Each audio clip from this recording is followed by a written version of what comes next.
चलिए, तो इस क्वेश्चन को सॉल्व करते हैं। क्वेश्चन है हमारा कि two metal spheres of radius r and 3r have same charge density. हमारे पास दो मेटल स्फीयर है जिसका रेडियस एक का r है, एक का 3r है। तो ऑफ कोर्स दोनों का एरिया जो होगा, सरफेस एरिया, वो अलग अलग होगा। If they are brought in contact, इन दोनों को पहले कॉन्टैक्ट में लाया जाता है एंड देन सेपरेटेड। एक क्वेश्चन में हिडन बात ये है कि इसको जब सेपरेट किया जाएगा तो काफी दूर किया जाएगा। आप इतना याद रखिएगा कि जब इसको सेपरेट किया जाएगा तो वेरी लार्ज सेपरेशन पे सेपरेट किया जाएगा। ठीक है, इतना पॉइंट याद रखना है। The surface charge density on smaller and bigger sphere become sigma 1 and sigma 2 respectively. The ratio of sigma 1 and sigma 2. चलिए समझाते हैं। एक कंडक्शन का एक बढ़िया सवाल है।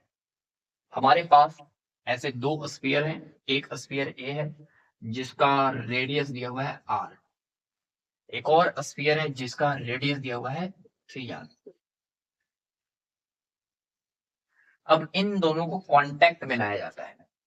अगर हम कांटेक्ट में लाएंगे और सिग्मा, दोनों पे चार्ज डेंसिटी सेम दिया हुआ है, सिग्मा, इस पे भी सिग्मा, लेकिन एरिया अलग अलग होने की वजह से आपको पता है sigma equal to charge into area होता है, सॉरी, चार्ज अपॉन एरिया होता है। एरिया अलग अलग होने की वजह से चार्ज अलग अलग होगा। सिग्मा इंटू ए, सिग्मा सेम है मतलब एरिया अलग अलग है। एरिया अलग अलग होने की वजह से चार्ज अलग अलग होगा। तो इस पे चार्ज मान लेंगे शुरुआत में Q1, इस पे चार्ज मान लेंगे हम लोग Q2।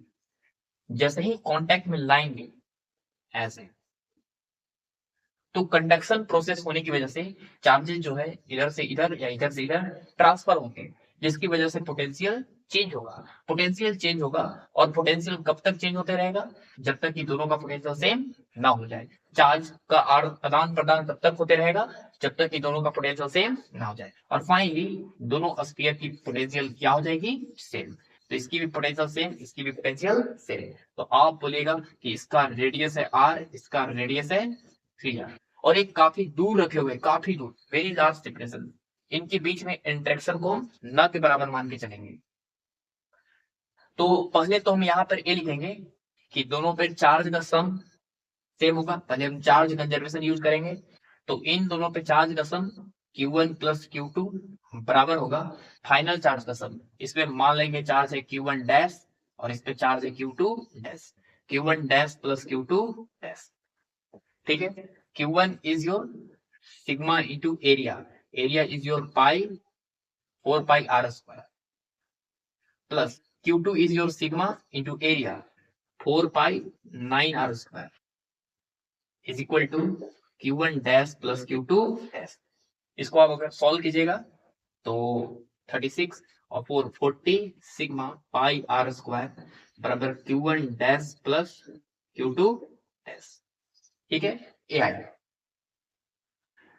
उसके बाद एक इक्वेशन ए आ गया।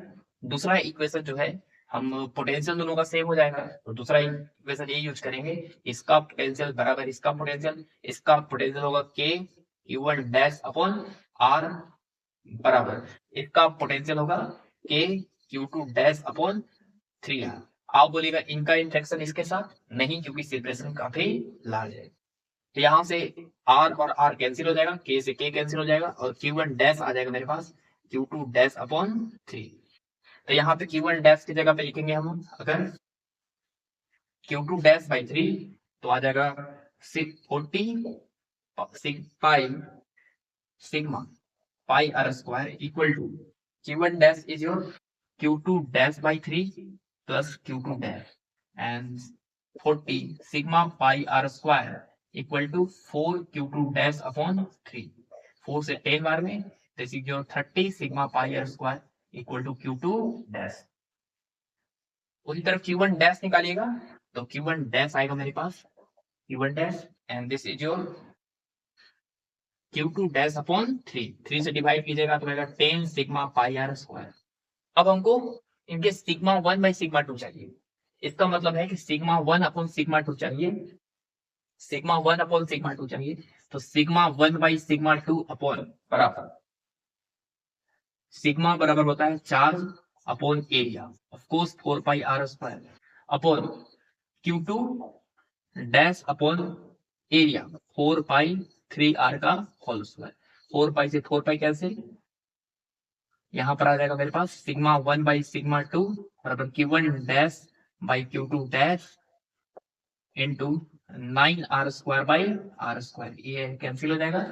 Sigma 1 by sigma 2 equal to Q1 dash is your 10 sigma pi r square by Q2 dash is your 30 sigma pi r square into 9, ये 3 बार में ये पूरा कैंसिल हो जाएगा, again 3/3 ratio 1 is your correct answer. तो हमारा answer D.